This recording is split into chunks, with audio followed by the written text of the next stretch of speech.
Chúng tôi hân hạnh được trình chiếu một trong những bài thuyết giảng sâu sắc với tựa đề Sư phụ luôn luôn ở cùng chúng ta, phần 1 trong 3 phần trong tiết mục Giữa Thầy và Trò, được giảng bằng tiếng Anh vào ngày 22 tháng 12 năm 1992 tại Bình Đông, Đài Loan, còn được biết là Formosa.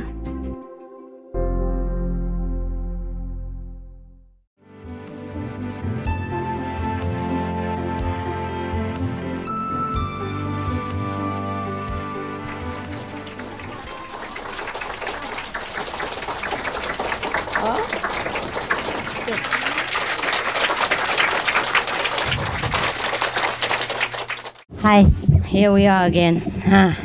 How is everything? Okay? Better than the first day, I guess. It feels better now. It looks better, no? Don't you think so? So at least today you sit in the right position. In the right place. Now, so what we were talking about, you have any topic, any question again? Yeah, you see, so I was thinking in the tent today, I was very touched the way the Americans was really devoted to family relationship and truly faithful. I'm surprised because you always heard American fast living, divorcing today, married tomorrow, etc. But whomever I met, it's not like that. For example, there was a mayor in Florida, Boca Raton. He and his wife married so long, and they were still so loving to each other. And still very faithful. Jubileum and silver jubileum or diamond jubileum, they go celebrate together.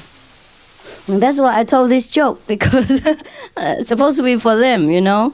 Yes. Anyhow, I will tell you later that joke. And then I met other person, also Americans in America. You see, that I know. Somebody know our disciple, etc. And they were living together. They were old now. And they married about 20, 30 years. They're still very faithful. The way they act to each other, you know, and consider each other.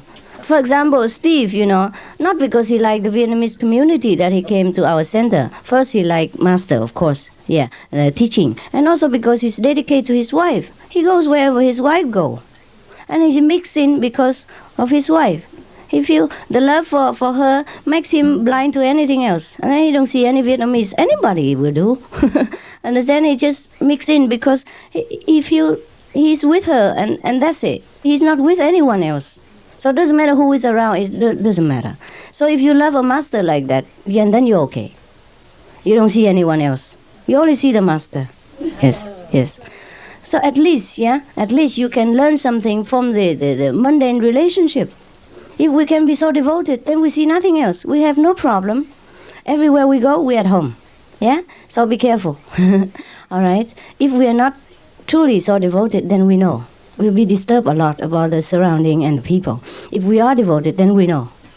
Like Steve, he have no problem. He might not know that he devoted or he has no problem. But that's the way it is. Understand? That's the secret. That is the secret. And Craig, I didn't think he was so devoted to me either. I think he came because his wife introduced to him, and then he also is spiritual, but more or less was because of her. Is that not so, Craig? More or less, yes. Of course you like me also. I wouldn't say you don't. Understand?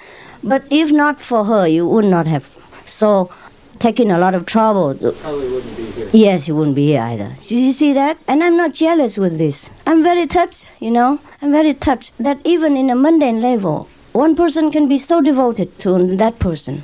I'm happy for them. Understand? So if you say you're very devoted to Master, and if you can be up to that much, it's enough already. Yeah. And then you have less trouble, because you're blind to anything else. And then you have less trouble in your life. Not that I ask your devotion. Understand? You know the secret now? Yes. Now, I tell you another story to prove it. The joke, wait, huh? It's all right. I know you're anxious to hear the joke, but that come later. It's not important. It's just a kind of punch so that I can talk to you. Yeah? Just like I'm wearing nice clothes so that when you come to me, and then you don't need nice clothes anymore. Just, yeah. But you don't care.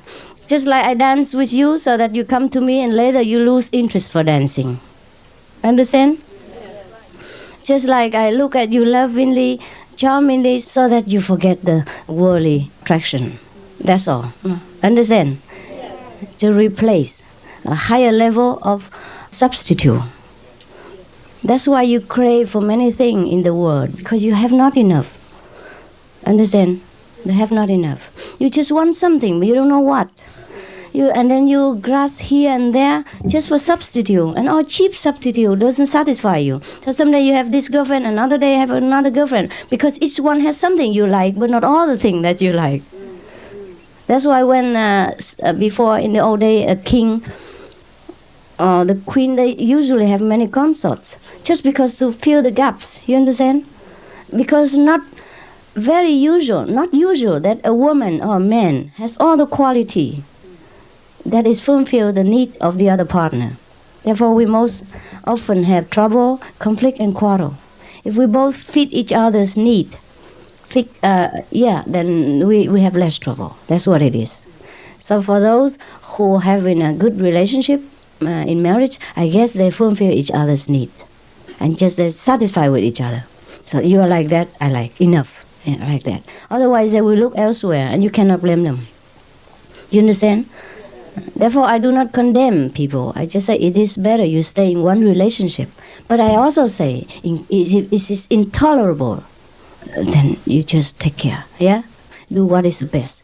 The main point is to keep the equilibrium in your environment and your life in order that you can concentrate. That is all. Not because to keep a marriage is so important. Understand? It is important as long as it keep your equilibrium. Tranquility, so that you can concentrate. If that marriage disturb your concentration, then it's not the purpose. Keep the marriage not because of the marriage's sake, understand? Just so that both can develop in harmony. So, in case you can work with a partner like that, it's enough already. No need to look elsewhere. Changing always makes us very troublesome and restless. It's no good for practicing. But if a marriage makes you even that restless, then you might as well seek peace somewhere. Understand not? Yeah? So even my teaching is like that, but it's not like that. You understand? You cannot always hold on like a square like this and say, Master, say this. You don't do it, you die.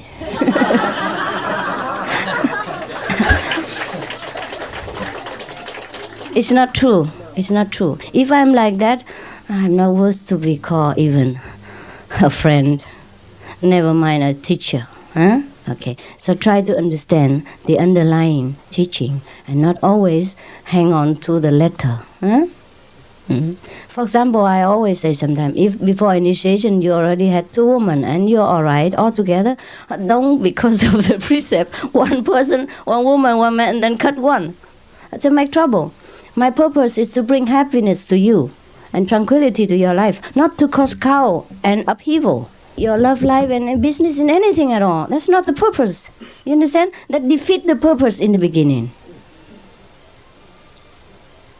Therefore, when you want to judge somebody or condemn a situation, you have to think carefully. Understand? You have to be flexible all the time, all the time, all the time. You have to see the situation and his inner intention and his level of understanding. If a child cannot walk very fast, you cannot scold him. But if a person who can walk fast and then purposely delay the forward moving of a whole group, then you have to scold him. Understand or not? Yes, yes. But in a spiritual sense, it is different because we all grown up. So we don't see anyone as a child or an adult. But actually, the master see inside. Who is a child and who is adult? It's the inside thing. It's the inner affair. Therefore, even though many people do the same thing, but I treat them differently. Yeah? So just like yesterday you say, I treat you, the Americans, you know, the Occidental people, a little bit special and make you embarrassed. Should not be. You understand? Should not be. I know what to do. Yeah, you deserve some special treatment. You came from a different culture and you've gone through a lot of hardship. So you need a little bit extra comfort. That's all right. That's all right. I'm sorry that I couldn't give you better. treatment because of a lot of other things. Yeah, so this is not enough. It's not enough. But I understand that you appreciate a little thing, just a kind of symbolic. That's enough. Understand? Yeah. And I know you understand. Yes. So don't say I treat you anything special. Nothing. It's different. It's different. Yeah. It's different. Also, you don't see me that often. You cannot afford to. The Chinese, they can see me anytime. I'm here for many years already. If they don't see me now, they see me later. Or they have seen many years already. There's no need to treat them special. Also, they live together with me in one country. Yeah? And that makes a difference. They feel already satisfied somewhat. Yeah? They know that I'm here. You came from a very long way. Understand? Just to see me. So that demands a special devotion from you. Special effort from you in order to be here. Understand? So, to be equal to that effort, I do something. That is all. Okay? To let you know that I appreciate it. Not that anything special, not that you need that extra chocolate or something else, but you know that I know. Yeah, Tony? I wanted to ask you about that, about devotion. Sincerity was always a difficult word for me to define for myself because, Ramakrishna, when he was trying to find God, he fell on his knees and he started begging, and soon the mother came to him. Right. And other, like Muktananda, for example, he would sit and not do anything, just wait for God. I don't know if I can myself ever. So devoted, right? But is that what we're striving for, or is, like you just mentioned that we traveled so far? That's also devotion. Is that? Yes, it is. It's the same kind of devotion. Yes, same kind of devotion. Otherwise, you would go to Florida Beach, or take your girlfriend to party, because you cannot prefer anything else. Well, he fall on his knees, you fall on the aeroplane. It takes money, time, and determination to come here. It's no fun. It's no fun to come here for 1 week and don't know what treatment you get even. And you know it. It's not fun. Except you truly like it. Yeah, that you have no other preference. Yeah, then you go. Understand? Yeah. Otherwise you could go to India even. There's so many masters there. Or at least easy to get one, huh? It's not easy, but if you know the way already, it's not hard. If you just very novelty from nowhere, then it's difficult to find master because you tend to run after the orchid, the yellow rope. Yeah, then it's difficult to find. Or you try to run to Himalaya and search it in the snow. But when you know already, understand, it's not hard to find a master in India because you know where to look for. Yeah? You don't look in a special place. Then you look. Most masters are very ordinary. They live family life. And they're very ordinary. If they walk on the street, you never know that a master. They don't wear any special clothes. Normally like that. Yes. They might wear, but it's not a mark of the master. And when you already know all this, it's easier to find a master in India, right? So I said, if you really don't like it, you wouldn't have been here. Okay? Devotion, I don't have to have a certificate. Yeah, and say that this person is truly devoted. And devoted has to be like that, like this, and the other. Just like Mary yesterday, she thinks she's not devoted. It's just nonsense. Yeah? Right. So I know. I think, I don't know if I can speak so much for the Americans, but for myself, the idea about worshipping, I've been, when I come to Southeast Asia and I see people worship statues and I just can't bring myself to do that, but I feel that what they're doing is right. Yeah, they're doing right in their way. They are in their way, right? Yes. But if they are sincere, everything's all right. It's just that they can be only up to some certain level because they have not broke through. You understand? The material boundary. That's all. Doesn't mean that what they're doing is not right. It's just that it's not ultimate enough. It's not high enough for them. If they want to reach higher, that is all. Okay? So sincerity, something that we develop not at will, but through practice? It just comes to us. It's just a state of being. Yes, it will come, or it is already there. If you want to look for the Buddha nature, if you truly want to know yourself, that is devotion. No need to fall on your knees or do any kind of hula hoop, all kind of noisy worshipping ceremony. Devotion is inside. Is you truly longing to know what is it. That is devotion. And people make it differently, you understand? Once they found it, they found some of it, they're so happy. So they are very appreciate the master that has brought them to this state of understanding. So everything is master. That's a different kind of devotion. The intellectual people, they devote differently. They devote it in the calm way, in the inner way. And the more sentimental type, they devote it more inward and outward. Yes. Also, mostly the Oriental people, they are very affectionate. Outside, inside and outside. Sometimes outside and no inside. But the Occidental people, even they don't have it outside, they have it inside. Understand what I mean? That is for sure. And you don't have to judge the outer appearance to know that person devoted or not. To the Occidental people, I know. Understand? I understand both. I never condemn you, the American are not devoted or lousy practitioner. No. I didn't. Never. No? Did I? No. In some way, the behavior probably. I might say something. In some special case, but not as a whole. I never say that you're not devoted. I never say that you're worse than the Vietnamese. No, on the contrary, I treat you even better than them. You're more special, because I understand your need. Not because you are Americans, but because I know to deal with you that way is more correct. Understand? Yes. Therefore, I answer many of your intellectual questions to satisfy your intellectual thirst. If the intellectual need is not appeased, then it's hard to come down and rise up to the higher level, because it's blocked you here.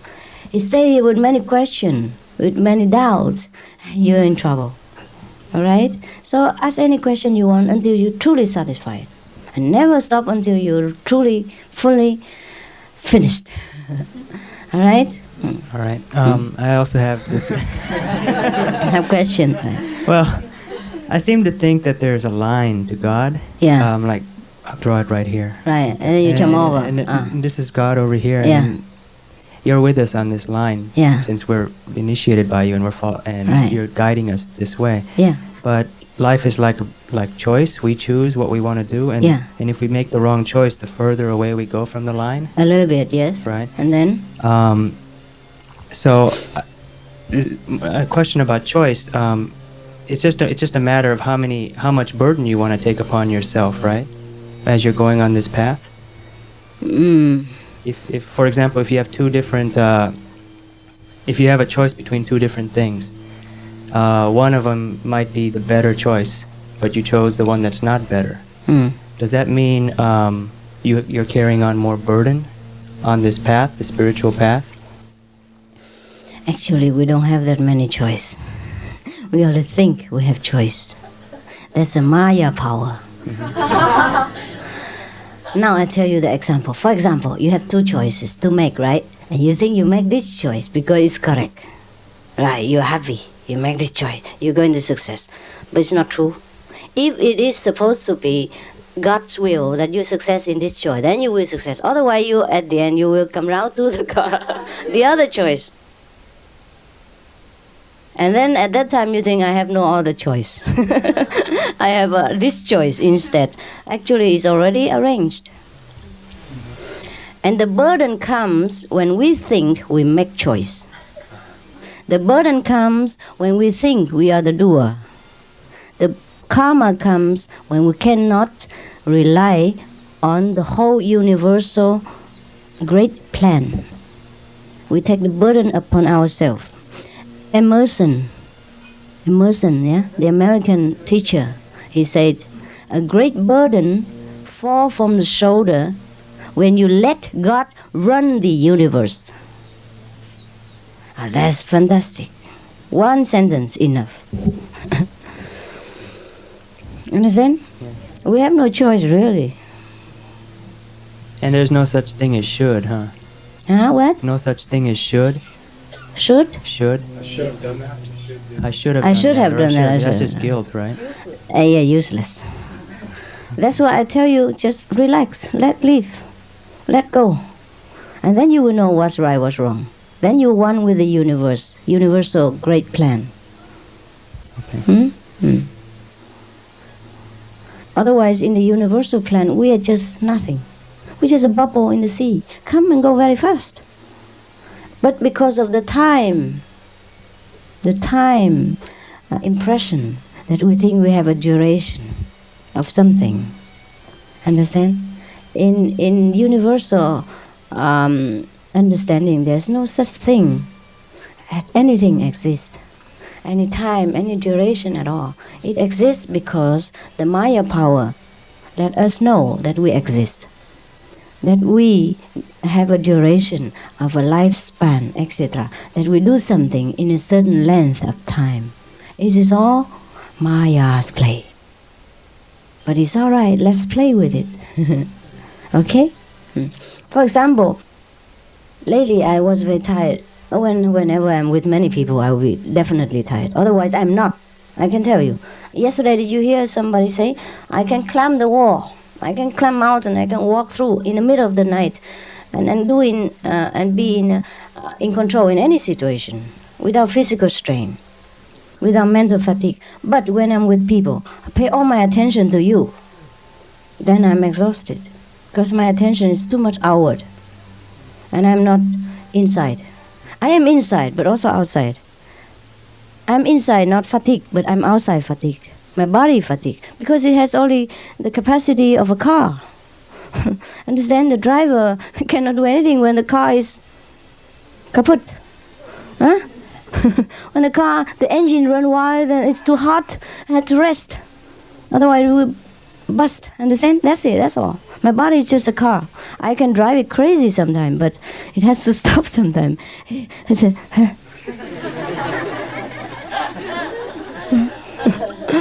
Now, you know, huh? Okay. Yes. Oh, we might think that way. We might think that sometimes because it's a habit that we think we are the doer.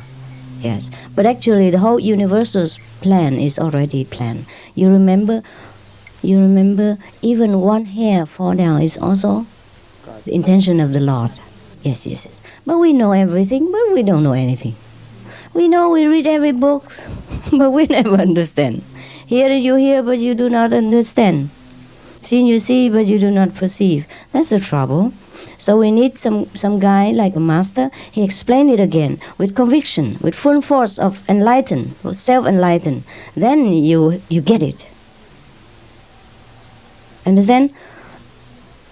A banker, a bank owner who talk to you, you know he has support of money. But another person who has no money but talk about money, talk about billions, still doesn't give you any assurance. Understand what I mean? Yes, that's the difference. Both talk about money, but you are assured by somebody who is millionaire, and you are not assured by someone else who has no penny. Understand? What was it? Your main point? The point was that we should. Sometimes I find myself thinking too much. Yes, and you do. The intellectual people do that. Yeah, and when I do that, I start to feel. You know that when I meditate, it goes away, but yeah. it comes this weird feeling around my face. Understand. But when I stop thinking, it's gone. I was in a store in America looking for a jacket or just something to keep warm from the cold in Taiwan, but it hasn't been cold really here. So I bought some things. I spent 2 or 3 hours in the store deciding on whether I should buy something that's buying clothes. So basically, what I thought so much, and I ended up getting a lot of feeling a lot of burden in my head. It's so easy. You can ask the travel agency. I called the Taiwanese counselor. He didn't know. Why you make such a small problem and talk to a big person? Who? Oh, Taiwan. Yeah. You should not take an elephant to carry a grain of rice for you. It's easy to call any agency to ask the Pingdong temperature, or to ask anybody who knows about Pingdong, who knows English. You make a lot of trouble for nothing. Yeah. Yeah, all right, never mind. Next time you know. An elephant can carry a grain of rice, but is it worth it? You understand? He asked a counselor just for a temperature. It's not his business to know that. Even if he knows, you misuse him. You abuse his power. Understand? You can ask me for any mundane thing, how to buy your socks, etc. But you waste my power, waste my ability. Yeah? You should not make a precedent to type some letter for a shopping list for supermarket. That is all. Sometimes we have trouble because of ourselves, not entirely the environment or the people. Rethink it. Rethink whether you're doing right, or is there any better way to do it, or to deal with people. Understand? So, for example, I have told you about the organization. Before, I was very shy. I don't want to directly pinpoint at people, but now I have to do it. Because relating to other person and then to the third person is completely different. Everything's so chaotic. Even I directly do it, still make trouble. But at least I know what's going on right away. And I won't be surprised. Understand? And it's easy and faster to recover or to reorganize it. All right? So think a little bit more about the way how we orient our life. And maybe something we improve. Okay? Yes, sir. In mentioning that everything is already arranged for us. Hey, yes. And that brings to my mind a question of, if it is already arranged, then what is the purpose of striving for enlightenment or for liberation if our striving is virtually meaningless at that point? You have to strive in order to know that you don't need to strive. You strive until you give up, you mean? No, you strive until you understand that. You fully understand that every effort is useless. It's useless. You have to make an effort to be effortless later. At the moment, doesn't matter what I tell you, you still strive. So I tell you how to strive. And I say, go ahead and strive. Strive harder until you reach the point that you know that, why should I strive? I'm always here already. Understand? I already arrived. But now I tell you, you don't understand. So you have to strive to understand that you should not strive.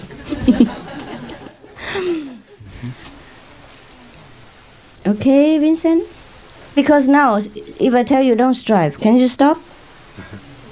Can you just relax and surrender? If you can? Well, actually, I found myself doing that, but then feeling a little bit behind schedule, and then getting back into striving again. Yeah, yes, that's it. So you still are not there. You see what I mean? Right, but more so than before. Then you try to strive more, and then one day you will stop striving. That's the purpose, huh? That's the purpose. Because if we don't strive now, we cannot feel at ease. Until you stop striving and you still feel at ease, then it's all right. Now if you don't strive, you're in trouble. Right? So if say I was to stop striving, but say stop striving even though I don't have the total knowing of that, that would be also ineffective. Is that what you're saying? Ineffective. So you have to really come to that level of understanding. Yes. Before then. Yes. Okay. Not intellectual understanding, but truly relaxed. Truly at home. Now, intellectually, you understand what I'm talking about? Oh, yes. You do. But it's different from realization. Yeah, all right?